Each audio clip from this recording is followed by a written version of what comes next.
सरसों में फूल आते समय ये गलतियां कभी ना करें, पैदावार होगी रिकॉर्ड तोड़। तो नमस्कार दोस्तों, मैं सतीश कुमार, स्वागत है आपका अपने यूट्यूब चैनल भारत किसान हमारे किसान चैनल पर। तो दोस्तों, ज्यादातर एरिया के अंदर सरसों में फूल निकलने शुरू हो गए हैं। इस वीडियो में हम बात करने वाले हैं, जब सरसों के अंदर फूल निकलना शुरू हो जाता है तब किसान भाई उस समय ज्यादातर कुछ गलतियां करते हैं।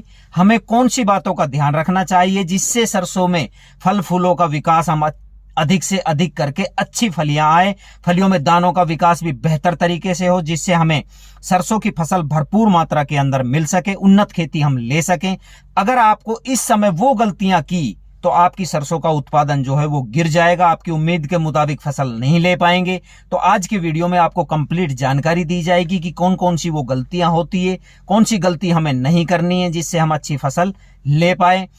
तो सबसे पहले कृपया चैनल को सब्सक्राइब कर लीजिए जो भी किसान भाई नए हैं, वीडियो को अंत तक देखें, स्किप ना करें। तो इस बार आपको पता है कि सरसों की रिकॉर्ड तोड़ बुआई हुई है। पूरे नवंबर माह सरसों की बुआई का काम चला है। तो कहीं पर तो सरसों के अंदर पहला पानी चल रहा है, कहीं कहीं पर पानी लगा दिया गया है, कहीं पर दूसरा पानी चल रहा है, और कहीं कहीं पर सरसों के अंदर फूल की अवस्था भी आ गई है, फूल आने शुरू हो गए हैं।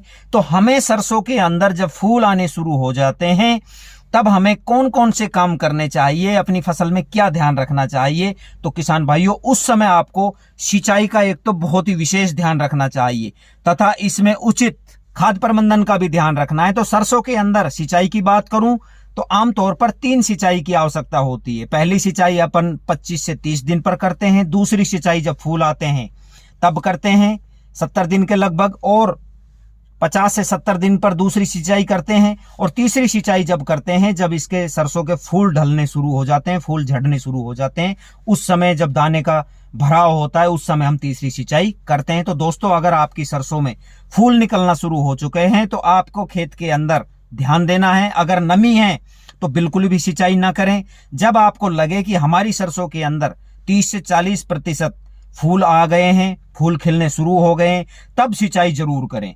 और फूल निकलते समय किसी भी प्रकार के यूरिया की जो है जरूरत नहीं होती है, ना ही किसी प्रकार का कोई खाद प्रबंधन करना है, क्योंकि यूरिया फसल की ग्रोथ के लिए उपयोग में लाया जाता है। यहाँ पर सरसों में अब ग्रोथ फुल हो गई होती है, बहुत ही अच्छी ग्रोथ होती है, तो यूरिया खेत के अंदर ना डालें। इस समय पर आपको यदि जरूरत है तो दानेदार सल्फर का उपयोग कर सकते हैं तेल की मात्रा बढ़ाने के लिए, क्योंकि तेल वर्गीय फसलों के अंदर सल्फर का बहुत ज्यादा फायदा होता है। सल्फर के उपयोग से जहां फसल की ग्रोथ होगी वहीं तेल की मात्रा भी बढ़ेगी।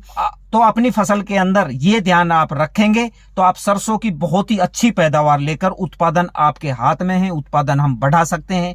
तो आज के वीडियो में ये जानकारी मैं आपके लिए लेकर आया था। यदि मेरी जानकारी अच्छी लगी हो तो वीडियो को लाइक, शेयर, सब्सक्राइब जरूर करें। धन्यवाद। मिलते हैं अगले वीडियो में अगली जानकारी के साथ।